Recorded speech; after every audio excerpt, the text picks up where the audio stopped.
कि अल्लाह हमारे बच्चे गए हैं, इन्हें सेफ्टली आगे पहुंचा। उन्हें इस चीज़ का बिल्कुल अंदाज़ा नहीं था कि हम इस टाइम जेल में बैठे हुए हैं। हंसती हुई ईद 43 घरों को रुला के रख दी उन्होंने। सबसे बड़ी सिस्टर है मेरी, उनके पास कुछ जेवर वगैरह पड़ा हुआ था, पूरी लाइफ की जमा पूंजी थी, उसे सेल आउट कर दिया। यानी मुश्किलात आपकी कराची में शुरू हो गई थी। कराची में ही स्टार्ट हो गई थी। खाना खिला रहे नहीं, पानी पिला रहे नहीं। पानी की गिलास को तरस गए थे कि कोई आके ये बोल दे कि पानी पी लो बच्चे। मैं उन्हें ये नहीं था बता सकता कि 3 दिन चलने के बाद मेरे जिस्म की एक एक हड्डी अलहदा हो गई हुई। रूह कांपती थी जब दोबारा वो लम्हात ज़हन में आते हैं, रूह कांपती है। यार उस टाइम मौत आ जाती तो क्या होता। घर वालों को नहीं लग रहा था कि बड़ी मुश्किल है वहाँ पे, तो उन्होंने घर वालों ने कहा दोबारा कोशिश करो, दोबारा डंकी लगाओ। दोबारा कोशिश कर लो कि शायद नेक्स्ट टाइम इससे बेटर तुम्हें कुछ मिल जाए।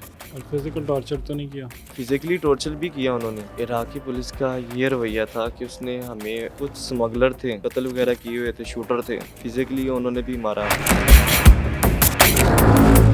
बिस्मिल्लाहिर्रहमानिर्रहीम, हेलो अस्सलाम वालेकुम। उम्मीद करता हूँ आप लोग सब खैरियत से होंगे। I welcome you all to another episode here at GNN podcast. मेरे साथ आज एक ऐसा शख्स मौजूद है, एक ऐसा नौजवान मौजूद है जिसने डंकी लगाने की कोशिश की, उसमें कामयाब तो नहीं हुए, बट इम्पॉर्टेंट चीज़ यह है कि वो बच ज़रूर गए, यानी वो ज़िंदा लौट आए।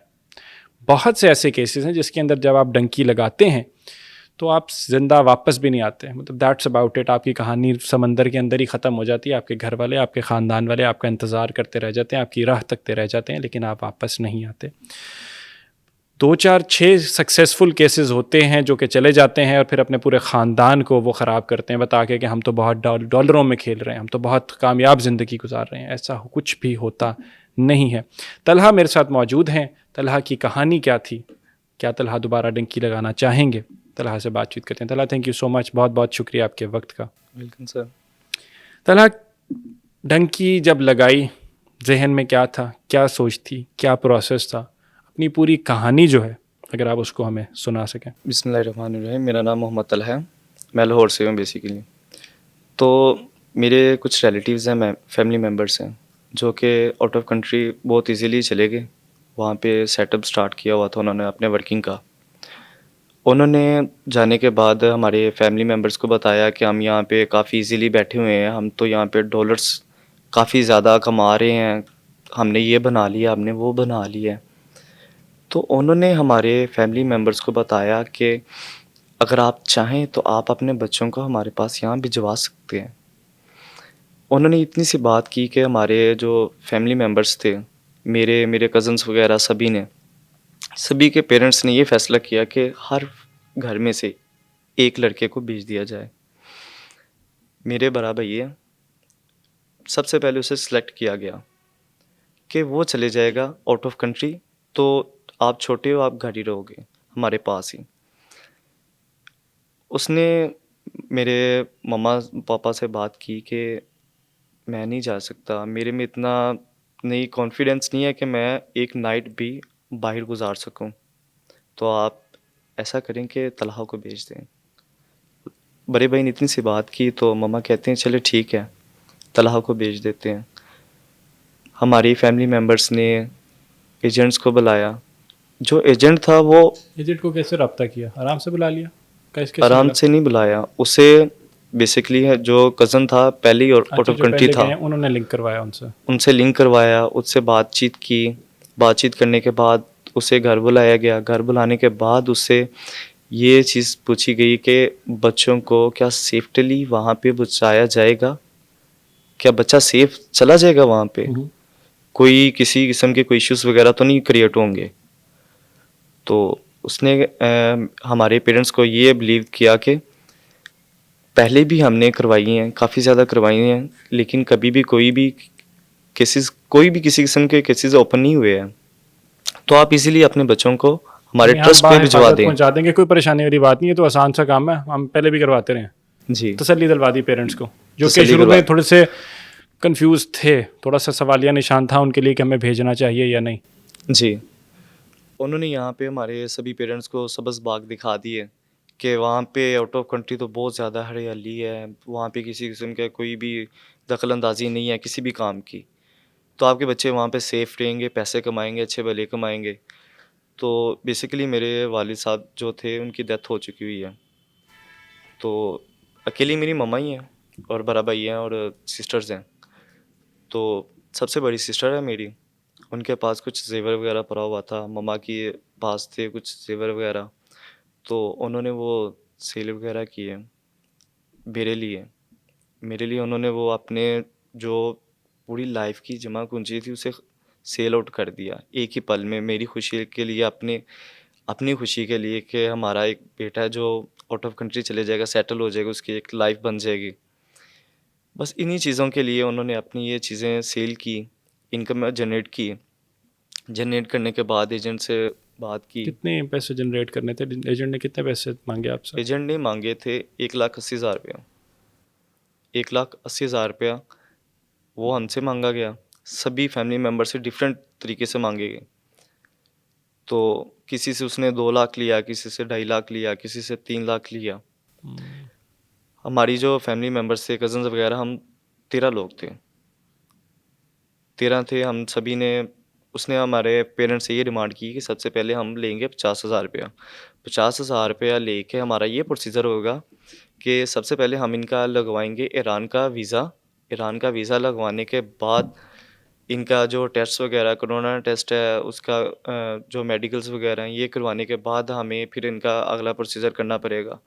तो जो बकाया पैसे हैं वो हम तब लेंगे जब आपका बच्चा वहाँ पे आउट ऑफ कंट्री पे सेटल हो जाएगा, पहुँच जाएगा। आपसे तब तक नहीं लेंगे जब तक ये कॉल करके आपको ये ना बोले कि हम सेफ्टली पहुँच गए हैं। अच्छा, यानी उन्होंने मिसाल है आपसे 1,80,000 रुपया पे डील लॉक की, किसी से 2 लाख पे की, किसी से 2.5 लाख पे की, जितना जहाँ पे जिसका जितने बनते हैं बना लो, और कहा कि 50,000 हम एडवांस लेंगे, जी, बाकी जब हम यूरोप के अंदर आपको सेटल करवा देंगे डंकी लगवा के, बाकी पैसे हम आपसे वहाँ पे लेंगे। जी बिल्कुल। 50, ठीक है। जी, तो हमारे फैमिली मेंबर्स ने काफ़ी ज़्यादा किसी से उधार लिए, अपने जो ज़ेवर वगैरह थे वो सेल आउट किए। इनकम जनरेट करने के बाद हमारे पास मैक्सिमम हो गए 60 से 70,000 रुपया जमा हो गया, जिसमें से 50,000 हमने उन्हें एडवांस दिया, 20,000 पीछे रह गए। 20,000 में से उन्होंने मेरे नए कपड़े वगैरह, खाना, उसके बाद कुछ ऐसी चीज़ें की ज़रूरियात लेके दी कि जो वहाँ पे जाके यूज़ करनी थी, साबुन्स वगैरह, शैम्पू, हर चीज़। बैग वगैरह लेके दिया। उन्होंने फैमिली ने न्यू मोबाइल लेके दिया, तो न्यू मोबाइल लेके दिया। फिर एजेंट ने हमसे कॉन्टैक्ट किया, रमज़ान का महीना था। 3 रमज़ान को उसने हमें कॉल की कि 7 रमज़ान को हमने सभी ने यहाँ से निकलना है लाहौर से। ये ट्रेन के ज़रिए जाना है हमने। रेलवे स्टेशन पे सभी ने इकट्ठे होना है जब 7 रमज़ान को। जब ये बात हो रही थी उस टाइम क्या जहन में था, फीलिंग क्या थी, वो रात कैसी थी? तब ऐसी फीलिंग्स थी, फैमिली सभी खुश थी, लेकिन मेरे दिल में फिर भी एक बात थी कि मैं अपनी फैमिली को छोड़ के जा रहा हूँ, कि जिन्होंने जिनके हाथ का डेली मैं खाना खाता रहा हूँ, जिनकी मम्मा की डेली गालियाँ सुनना, उनकी बातें सुनना, बहुत अच्छा टाइम था वो। तो यानी उस टाइम आप रात को सारे घर वाला ख़ानदान जो था वो बहुत खुश थे कि सुबह बच्चा जो है वो डंकी लगाने लगा, और वो जी, ओके थे लाइक उस टाइम ऑब्वियसली, क्योंकि उनको एम्प्लॉयमेंट अपॉर्चुनिटीज़ नज़र आ रही थी, उनको बेहतर मुस्तकबिल नज़र आ रहा था क्योंकि एजेंट ने उनको मिस गाइड किया था। ठीक है, आगे। तो पेरेंट्स तो ये सोचते हैं कि बच्चा हमारा है, उसका एक लाइफ फ्यूचर अच्छी बन जाएगी, उसकी जो आने वाली लाइफ है, उसके वाइफ, आगे उसके बाद उनके चिल्ड्रन जो हैं, बच्चे हैं, वो आराम से बैठ के खा सकेंगे। सभी घर में यही बात होती है कि बच्चा सेटल हो जाएगा, अच्छे भले पैसे कमाएगा, अपनी बीवी को, बच्चों को अच्छा एक मुस्तकबिल देगा। जबकि ऐसा बिल्कुल भी कुछ भी नहीं होता है। ये सब ख़्याल में ही है, रियलिटी में कुछ भी नहीं है। हमने लाहौर में इकट्ठे हुए, मेरे दिल में डर था कि अगर मुझे बाहर जाने में कुछ हुआ, तो मेरे तो घर वालों के पास इतनी भी इनकम नहीं है कि वो या तो मुझे बाहर आके लेके वापस पाकिस्तान आ सकें, या फिर कोई भी इश्यूज़ काफ़ी ज़्यादा होते हैं। हम्म। माइंड इस टाइम उनकी खुशी देख रहा था, और ख़ुद में भी एक ये चीज़ की खुशी थी कि मैं आउट ऑफ कंट्री जा रहा हूँ, कि मेरे फैमिली मेंबर्स में पहले कोई भी नहीं गया। मैं अपने फैमिली मेंबर्स में फर्स्ट था कि जो पहले जा रहा हूँ। कुछ और कज़न भी थे, कि जो वो भी मेरे साथ फर्स्ट टाइम जा रहे थे। हमने यहाँ से आगाज़ किया 7 रमज़ान को रेलवे स्टेशन लाहौर से। यहाँ पे आके पेरेंट्स हमें सभी को छोड़ने के लिए गए, हम सभी कज़न्स वगैरह इकट्ठे हुए, पेरेंट्स को अलविदा कर रहे हैं और ख़ुद दिल में काफ़ी ज़्यादा रो रहे हैं कि पेरेंट्स से इतनी दूर कैसे, क्या नाइट भी गुज़रेगी कि नहीं गुज़रेगी? क्या बात भी हो पाएगी कि नहीं हो पाएगी? कि मोबाइल फ़ोन्स वहाँ पे चलेंगे, ये हमसे मोबाइल तो नहीं ले लेंगे? जो हमारे पास पैसे हैं ये तो नहीं ले लेंगे? हमें कुछ करेंगे तो नहीं? बट उन्होंने हमारे पेरेंट्स को ऐसा गाइड किया हुआ था कि वो उनके चेहरे पे मुस्कुराहट के अलावा और कुछ भी नहीं था। हमने ट्रेन का आगाज़ स्टार्ट किया। हमें 2 दिन लगे कराची पहुँचने में, लाहौर से कराची। 2 दिन का सफ़र ऐसे गुज़रा कि उन्होंने टिकट्स वग़ैरह ली हुई थी पहले ही। 50-50 हज़ार रुपए हमारे सभी फैमिली से ले लिए हुए थे। उसने कराची में जाके सबसे पहले एक होटल बुक करवाया। होटल बुक करवाने के बाद उसने हमारे घर वालों से ये डिमांड की कि 20-20 हज़ार रुपया और भेजें। 20-20 हज़ार रुपये और भेजेंगे तो इनका मेडिकल्स वगैरह, corona test, each of everything वो सब कुछ करवाएँगे ताकि आपका बच्चा सेफ्टली आउट ऑफ कंट्री जा सके। उसने मैंने घर कॉल की, मम्मा से बोला कि वो पैसे माँग रहे हैं 20 हज़ार रुपया। तो मम्मा कहती है, "तुम रो क्यों रहे हो? परेशान क्यों हो रहे हो?" मैंने कहा, "परेशानी किसी चीज़ की नहीं है, लेकिन बस दिल में इस चीज़ का ख़्याल है कि आपके पास इतने नहीं हैं, तो आप ये सब कैसे मैनेज करोगे?" फिर सिस्टर के पास सोना सोने की ये कांटे वगैरह थे, तो उन्होंने वो सेल आउट किए, दूसरी सिस्टर से पैसे मँगवाए, तो सभी ने इकट्ठे करके दिए उन्हें। ठीक है। उन्होंने हमारे टेस्ट वगैरह करवाए। ठीक है। हर चीज़ करवाने के बाद हमारा वहाँ पे कराची में 1 वीक गुज़रा था। 1 वीक का स्टे था हमारा वहाँ पे। हमने वो कैसे गुज़ारा कि एजेंट ने हमारे घरवालों से ये बात की कि आपके बच्चों को सारा खाना 3 टाइम का, रहने की जगह, हर चीज़ मैं खुद प्रोवाइड करूँगा। जबकि कराची में उसने ऐसा कुछ भी नहीं किया। हमें वहाँ पे 3 टाइम का खाना बाहर से खाना पड़ा। जो हमारे पास घर वालों ने पैसे दिए थे कि ताकि आप रास्ते में कुछ भी हो, आप बोतल वगैरह कोई भी चीज़ ऐसी ले लेना जिसकी वजह से आपको सेफ्टली पेट भर सके। खाना तो ट्रैवल करते हुए बाज़-औक़ात नहीं भी मिलता। चलिए आप कुछ ऐसी चीज़ें ले लेना ताकि आपका पेट जो है ना वो थोड़ा-सा बेटर फ़ील कर सके, भर सके। तो उसने हमें 3 टाइम का खाना देना नहीं नहीं दिया। ना वहाँ पे पानी अच्छा था। हमें यानी शॉप से मुश्किलात आपकी कराची में शुरू हो गई थी। कराची में ही स्टार्ट हो गई थी। हुँ। और अभी तक कराची आपने में घर नहीं बताया कि प्रॉब्लम है। अगर मैं घर में अपनी मम्मा को बताता तो उन्होंने कहा था मुड़ के वापस आ जाओ। उन्होंने मुड़ के वापस आने के लिए बोल देना था, तो जो पैसे थे वो भी वेस्ट चले जाने, तो उसने रिटर्न भी नहीं थे करने। ठीक है। कराची से आगे का क्या प्रोसेस था आपका? कराची से आगे ये प्रोसेसर था कि उसने हमें बोला कि यहाँ से हम ट्रैवल करेंगे ईरान की बाय तरफ। रोड, हुँ। बसेस के ज़रिए जाएँगे यहाँ से बॉर्डर के पास। जय उसने हमें वहाँ पे कराची से लेके गए अड्डे पे, अड्डे से उन्होंने बसेस करवाई, ट्रैवल करवाया ईरान के बॉर्डर तक का। ठीक है। तो वहाँ पे जाके हमें शाम को हम पहुँचे तकरीबन 11:35 में। बॉर्डर बंद हो गया हुआ था। उसने बोला कि एक नाइट आपको यहाँ बाहर गुज़ारनी पड़ेगी। तो वो नाइट मैंने बाहर सड़क पे सो के गुज़ारी, सभी ने। वहाँ से मुझे रियलाइज़ हुआ हुँ। कि ये कुछ ना कुछ गलत हो रहा है। ये हमारे साथ ऐसा कुछ भी नहीं करने वाला। या तो हमें पैदल लेके जाएगा या फिर बसेस के ज़रिए ट्रैवल करवाएगा। इसने जो बाय एयर का वीज़ा बोला है, ये सब झूठ है। मुझे तभी से रियलाइज़ हो गया। मैंने घर मम्मा, सिस्टर्स को किसी को भी नहीं कुछ बताया कि ये इस तरह कर रहा है हमारे साथ। किसने हमें खाने की डिमांड की, खाना नहीं दिया हमने। इसने ये कुछ डिमांड्स की कि आपको बाहर का, इसने ऐसा कुछ भी नहीं किया। मैंने काफ़ी सारी बातें बस दिल में छुपा के रख दी। वहाँ से मॉर्निंग हुई। मॉर्निंग का खाना हमने खाया बाहर होटल से, उसके भी पैसे हमें खुद देने पड़े। हमने बॉर्डर पार करवाया, उसने बाय इज़िली करवा दिया कि पाकिस्तान से उसने ये स्टैंप लगवा दी कि पाकिस्तान से रवाना हो गया। ईरान के बॉर्डर से उसने ये स्टैंप लगवा दी कि ईरान के बॉर्डर ईरान की कंट्री में एंटर हो गया।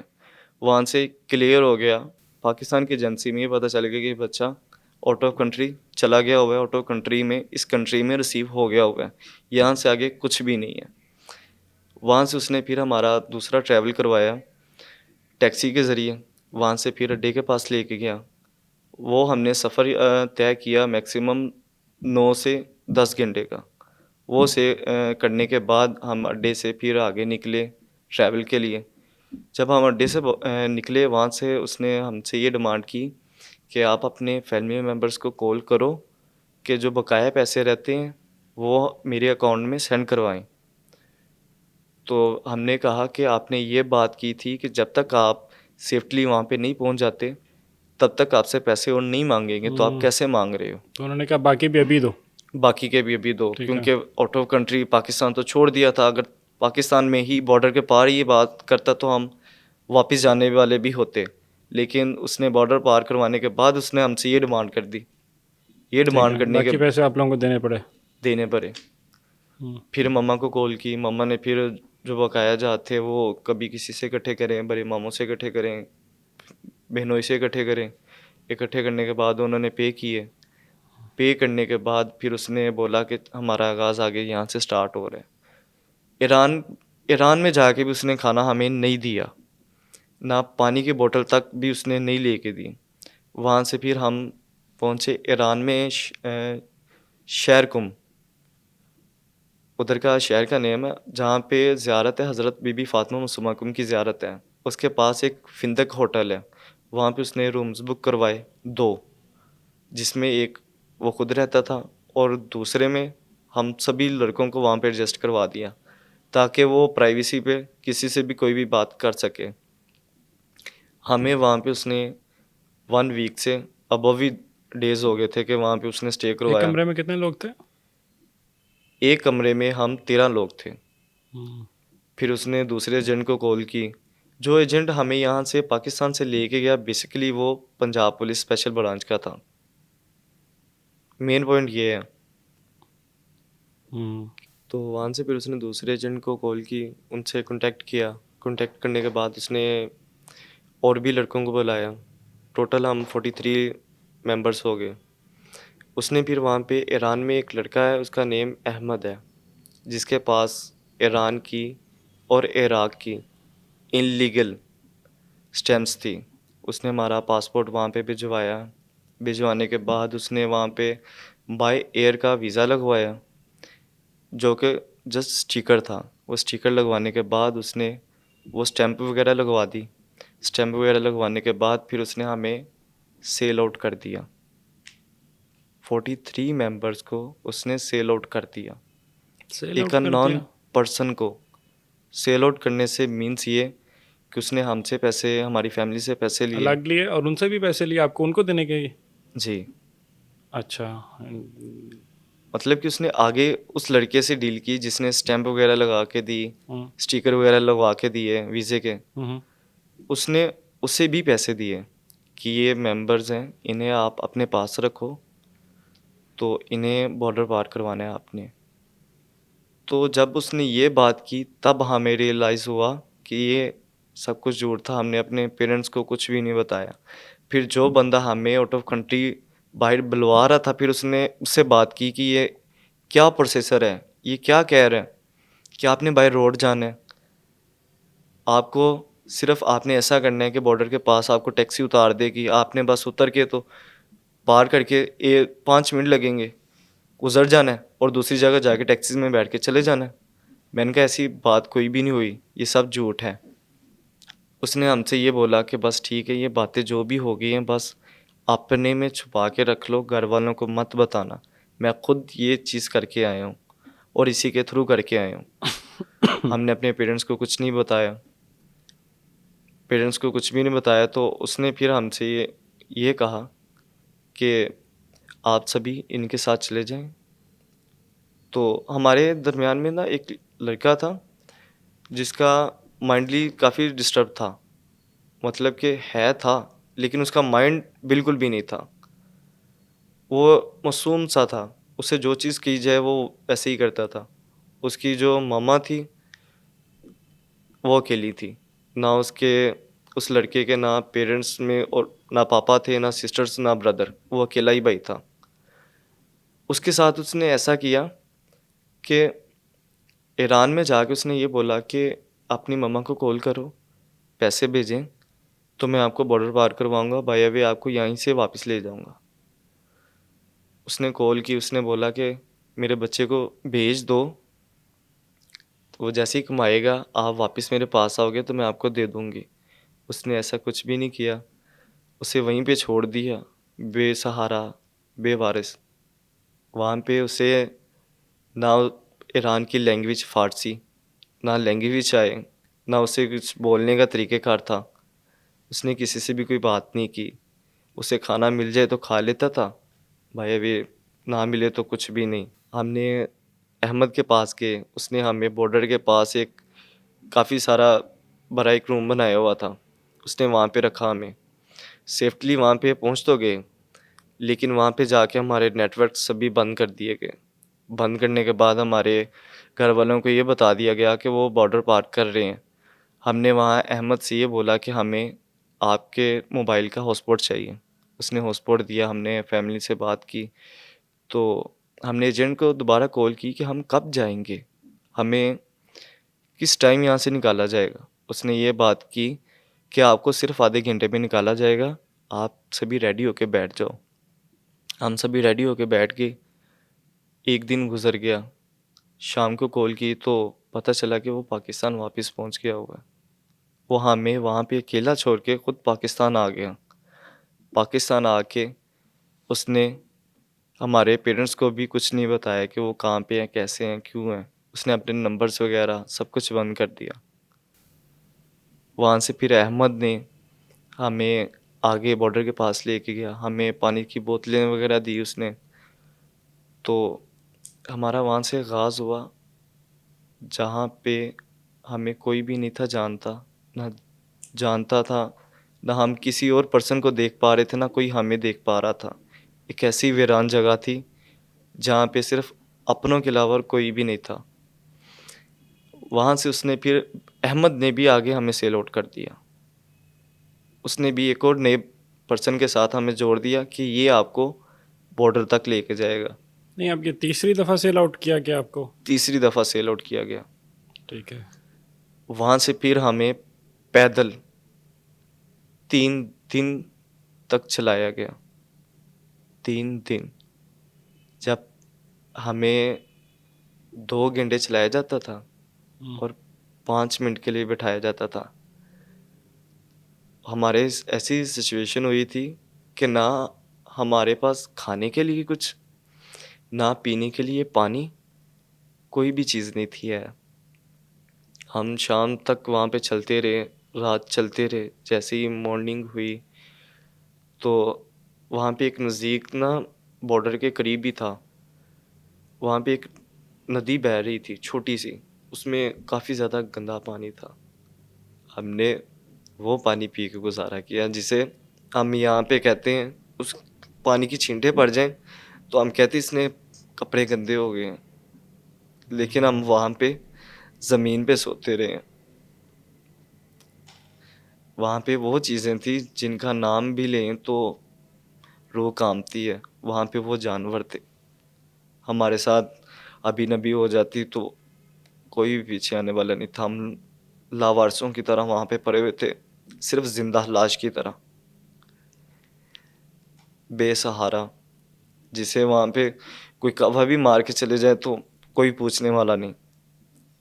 यहाँ पे तो ऐसे होता है कि किसी बच्चे को एक थप्पड़ लग जाए तो उसकी मम्मा भागती हुई जाती हैं दूसरे के घर कि तुम्हारे बच्चे ने मेरे बच्चे को मारा है। यहाँ पे दुःख समझ में आ जाता है, लेकिन उस लम्हात में दुःख समझ में नहीं आता। वहाँ पे ना घर वालों को बता सकते थे कि हमारे साथ ऐसा हुआ है, ना आगे किसी को बता सकते थे।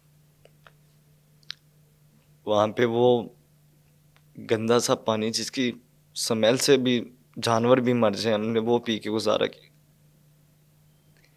पूरे 2 दिन तक वो पानी ही पीते रहे। फिर उसने वहाँ पे हमारी ऐसी सिचुएशन हुई थी कि खुदा से रुजू किया हुआ था कि या अल्लाह यहाँ पे हमें मौत दे दे, यहाँ फिर सही सलामत वापस हो जाते, हमें यहाँ से आगे नहीं जाना। हमने बहुत कोशिश की कि हम अपनी फैमिलीज़ को बताएं कि इसने हमारे साथ बहुत बड़ा स्कैम किया। यहीं या तक आपको यानी बड़ी जल्दी पता चल गया कि हमें उस टाइम बहुत ज़्यादा रियलाइज़ हुआ, हमारे आंखों के सामने हमारी मौत नज़र आ रही थी कि अगर एक दिन भी और रहते बगैर खाना खाए तो हम मर जाते। तो यानी इस टाइम तक 43 बंदे थे, 43 लाशें। यार ये इनको खाना नहीं दिया जा रहा, और ये वो एक गंदा, जो आप पानी कह रहे हैं, गंदा पानी खड़ा हुआ था। जिसके ऊपर घार थी, हमें उस घार को साफ करके बोतल को नीचे करके तो फिर पानी पीना पड़ता था, ठीक है। और जिसमें अगर वहाँ पे कोई जानवर मरा पड़ा हो तो फिर भी हमें मजबूरन वो पानी पीना पड़ रहा था। हमने ठीक है, कितने दिन ये आपका सिलसिला वहाँ पे रहा? है 3 दिन आप यहाँ पे रहे? 3 दिन तक, क्यों रोक क्यों दिया उसने? आगे क्यों नहीं लेके जा रहा था? क्योंकि जैसी बेसिकली पहली रात हुई तो जो 2 एजेंट थे उन्होंने हमें वहीं पे स्टे करवा दिया कि आप सभी यहाँ पे छुप के बैठ जाओ नदी के पास, यहाँ पे बैठ जाओ, हम सुबह आएंगे आपको ले जाएंगे। सुबह होगी, हमें कोई भी लेने के लिए नहीं आया। एक बंदा आया जिसके हाथ में गन थी, हम गन दे के छुप के, हमने सभी ने कोई आवाज़ ना निकाली, वो चला गया। उसके बाद फिर नेक्स्ट डे शाम हुई, शाम में फिर 2 बंदे आए, उन्होंने हमें ये देखा, आवाज़ दी, इशारा किया कि हम हैं, आ जाओ। हम फिर बाहर निकले, हमें फिर थोड़ा सा आगे तक लेके जाया गया, फिर हमें मॉर्निंग होगी, फिर हमें छुपाया गया, फिर नेक्स्ट शाम को फिर निकाला गया। सारी रात हमें चलते ही गुजर गई। बॉर्डर के पास जैसे ही हम पहुँचे, बॉर्डर के पास पैलियाँ थी जहाँ पे वो गंदम वगैरह लगी हुई थी, हमें गंदम के अंदर से लेके जाया जा रहा था। तो 2 एजेंट थे जिसमें से एक आगे चला गया और दूसरा हमारे साथ ही था। उस टाइम चांद रात का दिन था, ईद, छोटी ईद की चांद रात का दिन था। चांद रात वाले दिन वहाँ से एक डैंकी नहीं बल्कि 3 डैंकी गुजरनी थी। हमारी जो डैंकी थी उसमें 43 थे, जो दूसरी थी उसमें 86 लोग थे। ओह, और यानी जो एक ही जगह से 3 टंकियाँ लगनी थी। एक ही बॉर्डर को पार करने में 3 डैंकियाँ थी, हम्म, और तीनों की तीनों ही अलग अलग रास्ते में थी, एक ही रास्ते में नहीं। हम्म, एक को पहाड़ों के ज़रिए लेके जाया जा रहा था, एक को समुद्र के ज़रिए लेके जाया जा रहा था, और जो हम थे हमें पैलियों के ज़रिए लेके जाया जा रहा था। हमें पैलियों में से इतनी स्मेल थी कि हमें बर्दाश्त, सांस लेना मुश्किल था, कि कभी भी हमारा सांस कहीं भी रुक सकता था, मर सकते थे हम। बॉर्डर के पास जाके उसने एक बंदे को इशारा किया कि आप इस साइड पे चले जाओ। जो दूसरा बाकी रह गया था उसे बोला कि आप इनके साथ ही दूसरे रास्ते से गुजरो। वो दूसरे रास्ते से गुजरने लगा है। एक रोड बना हुआ है, बॉर्डर जो है ना वो सिर्फ एक रोड के नुमाइंदे पे है, वहाँ पे कोई भी दीवार वगैरह, जाला वगैरह कुछ भी नहीं लगा हुआ। उसने ये बोला कि आपने सिर्फ ये रोड क्रॉस करना है और सीधा भागते ही जाना है, भागते जाना है, रुकना बिल्कुल भी नहीं है। हमें उस सड़क के पास पीछे छुपाया गया। दूसरी तरफ से 2 फौजी छुपे हुए थे पहले से ही ऑलरेडी, कि ताकि वो हमें पकड़वा दें और जो पीछे से 2 ग्रुप्स हैं उन्हें निकाल दिया जाए आगे। उन्होंने ऐसे ही किया। 2 फौजी निकले, उनके पास गन्स थी। हम सभी इकट्ठे होके तो आके रोड क्रॉस करने लगे हैं, भागने लगे हैं। उसने हमारे सीधी फायरिंग कर दी। उन्होंने सबसे पहले हमारे पाँव में फायरिंग की, हम वहीं पे रुक गए, नीचे बैठ के लेट गए सभी। सभी कलमा पढ़ने लग पड़े। कलमा पढ़ रहे हैं तो हमें वो गन्स की आवाज़ें सुन के हमारे कानों में दर्द हो रहा था। कि कभी भी ये गोली मार दें तो कुछ भी हो सकता है। बेसिकली मुझे किसी और का नहीं, अपनी मम्मा का था, कि जिनके चेहरे पे मैं स्माइल देख रहा था, वो ये चीज़ सोच के उनका क्या होगा, उनके वो चेहरे से वो स्माइल चली जाएगी, वो चीज़ कैसे फेस कर सकेंगे ये, कि मैंने अपने बेटे को फ्यूचर बनाने के लिए बाहर भेजा, लेकिन उसका फ्यूचर क्रिएट होने से पहले ही ख़त्म हो गया। जो मैंने सोचा था वो पहले ही ख़त्म हो गया। उसके बाद फिर उन्होंने हमें बैग्स वगैरह ले लिए, हर चीज़ हमसे छीन ली। तो वहीं पे फिर उन्हें कहा, बॉर्डर पे जो फौजी थे उनका अफसर वगैरह आ गए, उन्होंने हमें वहाँ से एक बड़े डाले पे बिठाया। 43 बंदों को एक ही गाड़ी में बिठा के बॉर्डर के पास उनका जो रहने के लिए जगह होती है वहीं पे लेके गए। हमारी हर चीज़ उन्होंने सेव कर ली अपने पास। हमें एक जेल में डाल दिया। हमने वो चांद रात फैमिली मेम्बर सुबह उठ के ईद की नमाज़ पढ़ने के लिए दुआएं करने लगी थी हमारे लिए, कि अल्लाह हमारे बच्चे गए हैं, इन्हें सेफ्टली आगे पहुंचा दे। उन्हें इस चीज़ का बिल्कुल अंदाज़ा नहीं था कि हम इस टाइम जेल में बैठे हुए हैं। हंसती हंसती हुई ईद 43 घरों को रुला के रख दी उन्होंने। जो 3 दिन उन्होंने हंस के गुजारने थे, वो तीनों दिन रोते रहे हैं कि हमारे बच्चे वहाँ पे कैसे हैं, क्या हुआ है उनके साथ। उन्हें कोई ये बताने वाला नहीं था कि यहाँ पे कोई खाना भी पिला रहा है, खाना खिला रहा है नहीं, पानी पिला रहा है नहीं। यहाँ पे तो घर में शाम को जाएं तो खाना मिल जाता है। मम्मा कहती है बच्चे खाना खाए हैं? नहीं मम्मा, भूख बहुत ज़्यादा लगी, रुको मैं खुद अपने हाथों से बना के देती। लेकिन वहाँ पे तो पानी के गिलास को तरस गए थे कि कोई आके ये बोल दे कि ये पानी पी लो बच्चे। वहाँ पे मौत के अलावा और कुछ भी नहीं था, मौत के अलावा और कुछ भी नहीं था। हम सभी ये दुआ कर रहे थे कि या अल्लाह सुबह ईद है, पहला दिन है, हमारे घर वालों को इतनी खुशी दे कि वो बाकी तीनों दिन हैप्पी रहे, उन्हें इस चीज़ का ना पता चले कि हम इस टाइम जेल में हैं। कितने देर जेल में गुजारी आपने वहाँ पे? हमने 2 दिन एक ही जेल में गुजारे। कितना बड़ा जेल था? एक छोटा सा कमरा था बस। और उसमें आपके 40-43 लोग थे? सारे 43 पकड़े गए थे? ख़त्म हो गई थी आगे, मतलब डंकी जो आपकी लग रही थी यहाँ पे ख़त्म हो चुकी है? यहाँ पे ख़त्म हो गई थी, यहाँ पे ख़त्म हुई। उन्होंने, जो ऑफिसर थे, उन्होंने बोला कि ईद है, इन्हें छोड़ दिया जाए।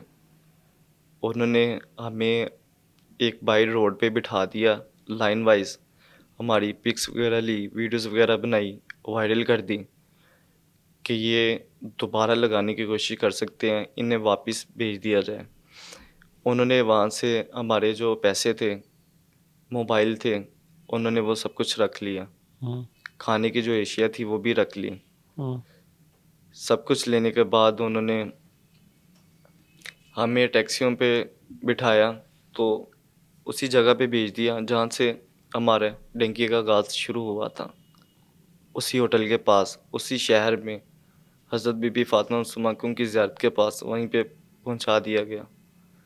वहाँ पे जाके हमने ज़ियारत में जाके हाथ मुंह धोए, कपड़े गंदे हुए थे, सड़क पे बैठे हुए थे। इतने पैसे नहीं थे कि होटल में एक कमरा ले लें या फिर कुछ खाने के लिए ले लें। हम्म। भूखे लिए तरसे हुए थे।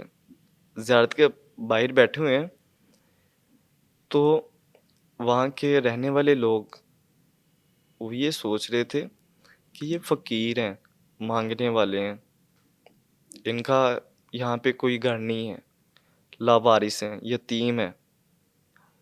कभी कोई पर्सन आ रहा है, सूखी हुई रोटी जिसे गीला करके यहाँ पे जानवरों को खिलाया जाता है, वो सूखी हुई रोटी हमें ला के देते रहे।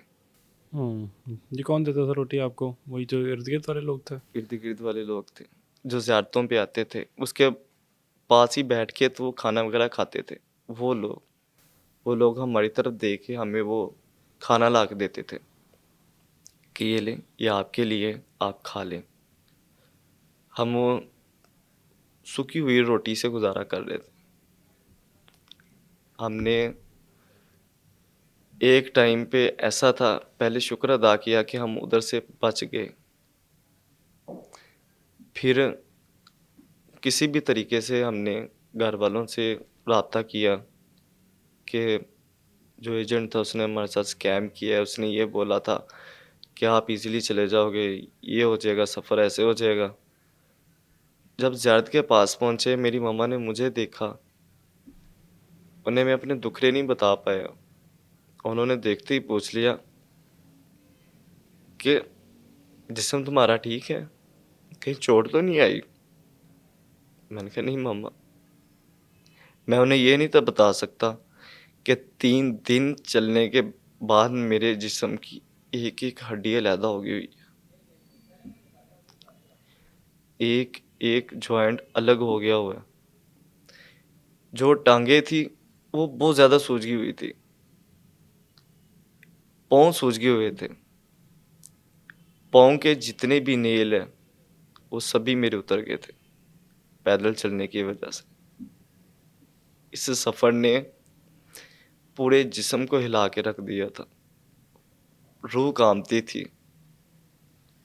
जब दोबारा वो लम्हात ज़हन में आते हैं, रूह काँपती है। एकदम बंदा ऐसा हो जाता है कि यार उस टाइम मौत आ जाती तो क्या होता?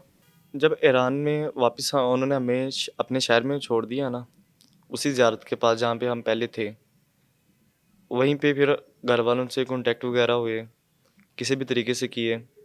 उन्होंने फिर ये बोला हमसे कि बच्चे अगर आप वापस आना चाहते हो तो आ सकते हो, अगर नहीं तो फिर मेरे कहने पे दोबारा ट्राई कर लो कि शायद पहली बार नहीं, कोई भी जो भी था वो ख़त्म हो गया, चलो आप दोबारा कर लो, शायद आज क्योंकि ज़िंदगी आपके आपको लिए दोबारा मुश्किल मौका बहुत दे। ज़्यादा थी और आप घर वालों को नहीं लग रहा था कि बड़ी मुश्किल है वहाँ पे। तो बहुत उन्होंने घर वालों मुश्किल ने है, कहा दोबारा कोशिश करो, दोबारा डंकी लगाओ। दोबारा कोशिश कर लो कि शायद नेक्स्ट टाइम इससे बेटर तुम्हें कुछ मिल जाए। ठीक है। घर वालों के कहने पे की दोबारा। दोबारा कैसे किए? दोबारा एजेंट कैसे मिला? दोबारा प्लान किस तरह किया? दोबारा प्लान ऐसे किया कि उसी शहर में एक और एजेंट था, जो वहीं का रिहायशी था, है पाकिस्तान का था। वहीं पे उसी की रिहाइश वगैरह थी, वहीं का उसके पास सारी नेशनैलिटी वगैरह थी, ईरान की ही। ठीक है, दोबारा लगाई आपने। उनसे कॉन्टैक्ट हुआ, फिर उनसे डील हुई, उनसे भी डील इतने में ही हुई। उनसे डील होने के बाद घर वालों ने कहीं से भी करके जो भी सामान था, कभी कुछ सेल करें, कभी कुछ सेल करें, वो करके तो पैसे वगैरह मैनेज किए, उन्हें दिए। देने के बाद उसने हमें फिर ये बोला कि बच्चे मैं पहले जैसे जो पहले करके गया मैं उस जैसा बिल्कुल भी नहीं हूँ। मैं आपको गाड़ियों के ज़रिए ही भेजूँगा, आगे से भी गाड़ियों के जगह के ज़रिए ही रिसीव होगे आप। तो आपको इतना ना चलना पड़ेगा, ना कुछ करना पड़ेगा, कुछ भी नहीं होगा। हाँ, मेरी फैमिली एग्री थी, तो मैं कुछ भी क्वेश्चन नहीं था कर सकता उससे। मैंने कहा ठीक है। तो हम सभी लोगों ने फिर दोबारा ट्राई किया। 43 लोगों में से 13 लोग वापस चले गए पाकिस्तान, फिर 30 हम लोग रह गए। मेरी फैमिली के जो मेंबर थे, वो हम इकट्ठे ही थे। हम में से फैमिली मेंबर से कोई भी पीछे नहीं गया। जब दोबारा हमने आगाज़ किया तो हमें दोबारा जो रास्ता अख्तियार किया वो था पहाड़ी इलाका। पहाड़ों के ज़रिए से हमें बॉर्डर पार करवाया गया। बॉर्डर हमने उसने भी यही आगाज़ किया कि हमें एक गाड़ी के ज़रिए बॉर्डर के पास छोड़ा गया, पानी की बॉटल्स वगैरह दी। वहाँ पे भी उस एजेंट के पास भी वही एक अहमद लड़का आया, जिसने पासपोर्ट के ऊपर जाली स्टैम्प्स वगैरह, वीज़े वगैरह लगा के दिए। जो दूसरे और बंदे ऐड हुए उनके, वो देखने के बाद हम हमने उससे ये क्वेश्चन किया कि तूने पहली बार हमारे साथ क्या किया? उसने हमारे साथ कोई बातचीत नहीं की, हमें वहीं पे छोड़ के चले गए वो सब लोग। हमें फिर वहाँ से पैदल चलना पड़ा। पहाड़ ऐसे थे कि नीचे देखने से रूह पूरी कांपती थी कि एक पाँव भी गलत रखा जाए तो सीधा नीचे मौत है। फिर भी वो रास्ता अख्तियार करना पड़ा। एक ही पर्सन था जो हमें वो बॉर्डर पार करवा रहा था। उसने हमें सारी रात चलाते रहे। चलाने के बाद फिर उसने 5 मिनट स्टे, फिर चलाना, फिर स्टे। वहाँ पे वो पहली गुड लक हमारी ये थी कि हमने जब दूसरी बार ट्राई किया बॉर्डर पार हमसे हो गया। बॉर्डर पार हुआ, इराक में एंटर हुए। इराक के एजेंट ने हमें रिसीव कर लिया। उसने फिर आगे हमें सेल आउट किया इराक के एजेंट के साथ। इराक के एजेंट के साथ उसने रिसीव किया तो हमें फिर पैदल चलना पड़ा। उसके पास पिस्टल था, गन वगैरह भी थी, पिस्टल भी था उसके पास। तो उसने हमसे ये एक ही चीज़ डिमांड की कि अगर आप सभी में से कोई एक बंदा भी पीछे रुक गया, आहिस्ता हुआ, सीधा गोली मार दूंगा। उसने हमें ये धमकी दी कि अगर आप में से कोई भी सुस्त हुआ, ढीला पड़ गया, उसे सीधा गोली, कोई माफ़ी नहीं है। मेरे पास आए, यहाँ से आप लोगों को सीधा भागना पड़ेगा और भागते हुए ही जाना है, चलना भी नहीं है, भागना है। हम पहले भी काफ़ी ज़्यादा डरे हुए थे, अब फिर और डर गए कि एक कंट्री में ऐसा हो गया, अब दूसरी कंट्री उससे भी ज़्यादा ख़तरनाक है। उस बॉर्डर के जो एजेंट था, उसने हमें रिसीव करने के बाद एक कमरे की तरफ लेके गया। उस कमरे में लेके जाने के बाद उसने हमें बोला कि ये एक कमरा है, इसके अंदर आप सभी बैठो, मैं आऊँगा गाड़ी लेके आऊँगा तो फिर आप सभी को लेके जाऊँगा। हम वहाँ पे पूरे 2 दिन उस एक बंद कमरे में पड़े रहे। हमारी वहाँ पे ईरान में तो ये था कि एक नदी के पास स्टे था कि पानी पीने को मिल गया, लेकिन उस बंद कमरे में पानी भी बिल्कुल नहीं था, ना खाना था ना पानी था। तेज़ धूप की वजह से उस कमरे का टेम्परेचर भी बहुत हाई हो गया। गर्मी उसमें इतनी ज़्यादा बढ़ गई कि जो हम बैठे हुए थे, इतनी ज़्यादा गर्मी थी कि हम पसीने वगैरह सभी कपड़े गीले, हर चीज़, लबों खुश्क हुए थे, गला सारा खुश्क हुआ था, अंदर से बिल्कुल नुचर के हुए थे।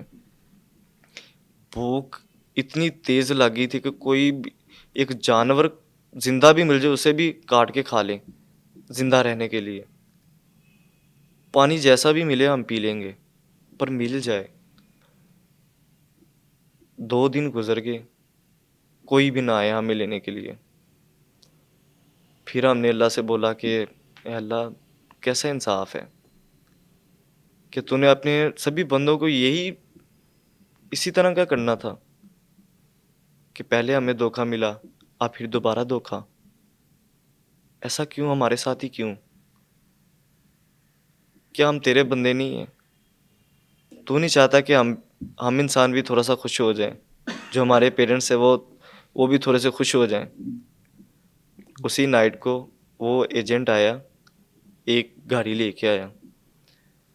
गाड़ी लेके आया, उसके ऊपर उसने तरपाल वगैरह लगाई।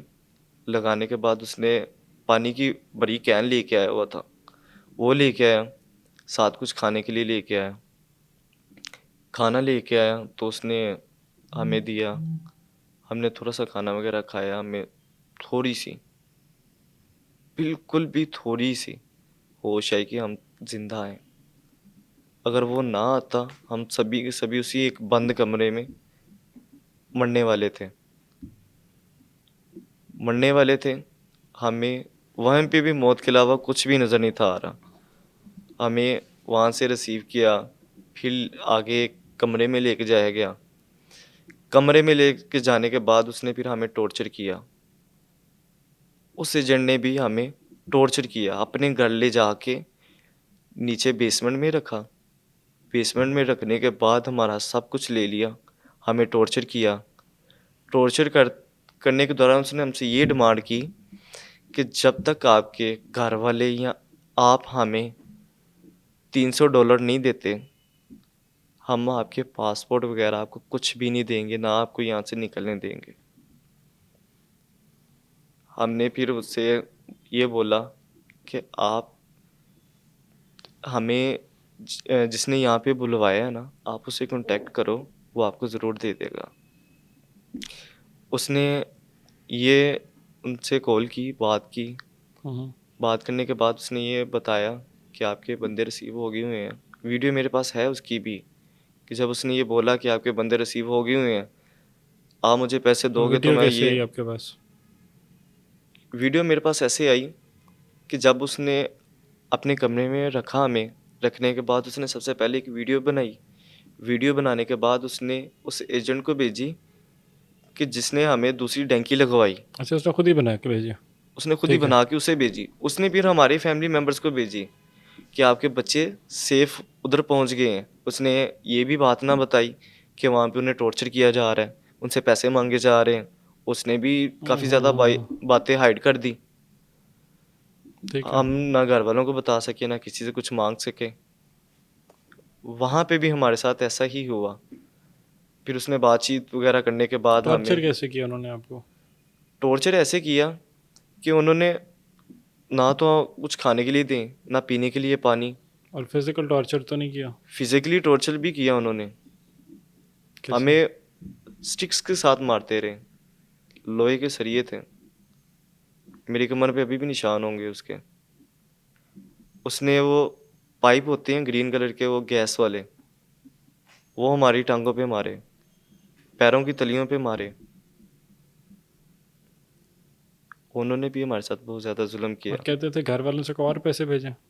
कहते घर वालों को कॉल करके ये बोलो कि हमें $300 और भेजें, ताकि हम टैक्सियाँ करवा के आपको आगे आपके शहर में भेज सकें।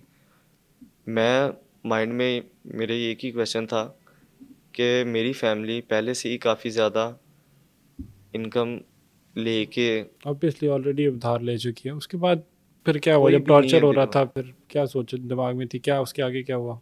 उसके बाद ये प्रोसीजर हुआ कि जिसने हमें ये बोला कि आप इजली आ जाओगे, उसे कॉल किया हमने, उनसे बोला कि आप दो पैसे, हमारे पास नहीं है, हमारी फैमिली से ना मांगना, अगर दे सकते हो तो ठीक है, अगर नहीं दे सकते तो इन्हें बोलो हम यहीं पे मार दे, क्योंकि मार मार तो पहले ही रहे हैं, फिजिकली तो मार ही रहे अजियत हैं। ख़त्म कर दें। खुद ही को एक रूह, जिस्म से रूह को ही अलहदा कर दें। हम्म, क्या हुआ फिर उसके बाद? अल्लाह। उसने ये बोला कि ठीक है मैं पैसे दे देता हूँ, उन्हें भेजो।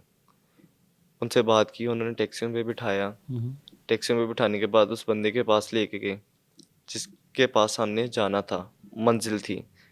उस मंजिल के पास पहुँचे, उससे मिले, उसने कुछ पैसे दिए, उससे बोला कि कुछ बाद में ले लेना, पासपोर्ट दे दो। उसने पासपोर्ट उससे भी ना दिए, उससे पैसे भी ले गया, पासपोर्ट भी अपने पास रख लिए। वहाँ से फिर वो हमें एक फैक्ट्री में लेके गया। फैक्ट्री में मैक्सिमम 1 वीक हम रहे। 1 वीक रहने के बाद हमें एक काम मिला, होटल का था, जो कि करबला में था, हज़रत इमाम हुसैन की ज़ियारत के पास था। नहीं, उसने आपको इराक में ही ये काम दिलवा दिया? काम भी तो दिलवाया। आगे यूरोप जाने का जो ख्वाब था उस बारे में उसने क्या कहा? यूरोप जाने के लिए उसने ये बोला कि आपको यहाँ पे थोड़ी सी वर्किंग करनी पड़ेगी, पैसे और इकट्ठे करने पड़ेंगे, और फिर आप जाएंगे? फिर आप जाओगे। और आप लोगों ने काम करना शुरू कर दिया? कितनी देर काम करते रहे?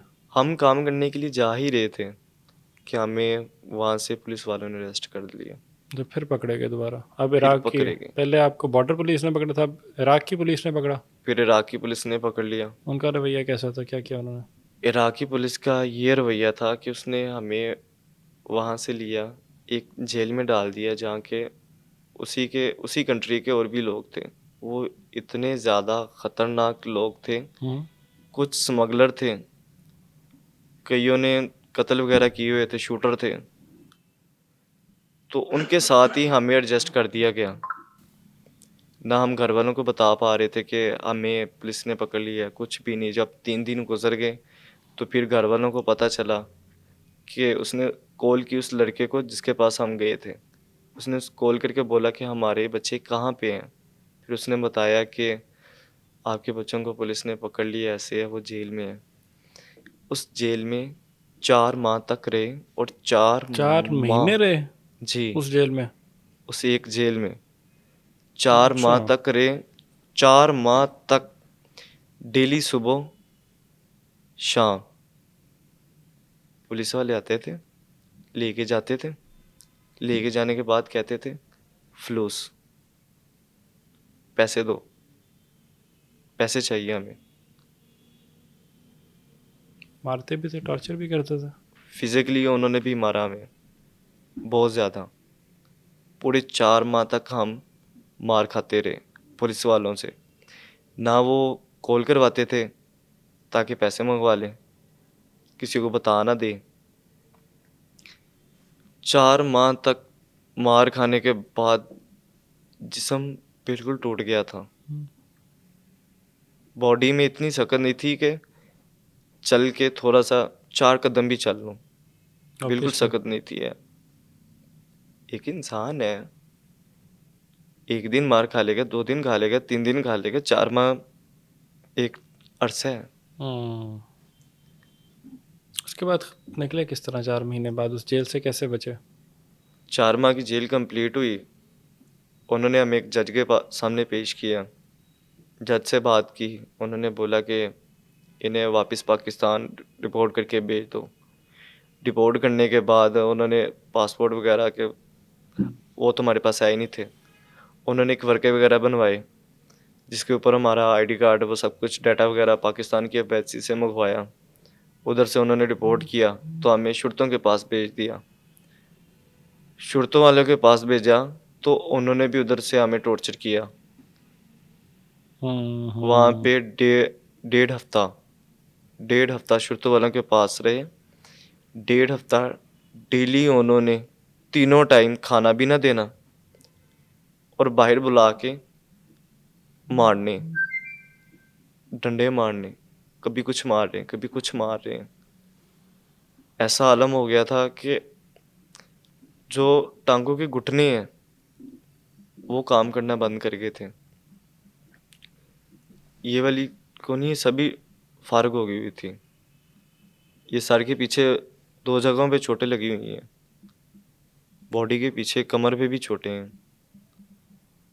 इतना ज़्यादा उन्होंने टॉर्चर किया, मारा।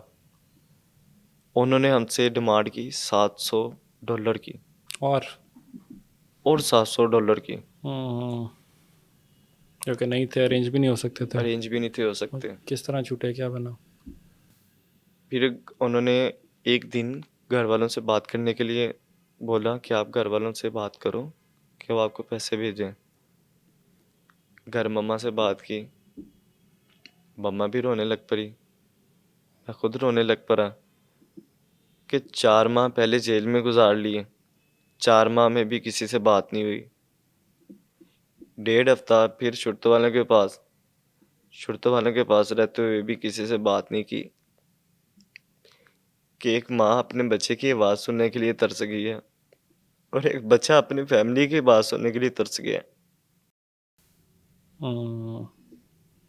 कि वो आवाज़ें जो डेली सुनता था, डेली देखता था, आंखें देखने के लिए तरस गई थी, कान सुनने के लिए तरस गए थे, हाथ से गले लगाने के लिए तरस गए थे।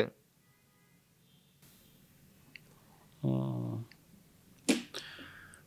फिर मम्मा ने बोला कि ठीक है, आप रोना नहीं है, तुमने जो भी किया हमने आपको फोर्स किया तो आपने किया। अगर हम आपको ना कहते तो आप ना करते? तो आप कभी भी ना करते। छोड़ उन्होंने शुरता ने वैसे ही दिया 1.5 हफ्ते बाद, क्योंकि पैसे नहीं अरेंज हुए तो उन्होंने मार पीट के छोड़ दिया। उन्होंने $700 लेके ही छोड़ा घर पर उन्होंने $700 और भेजे? और भेजे, और कर्जा लिया उन्होंने। $700 कितने और बन जाते हैं? कितने पैसे कहाँ से क्या कुछ करते रहे घर एक वाले? लाख 65,000 था।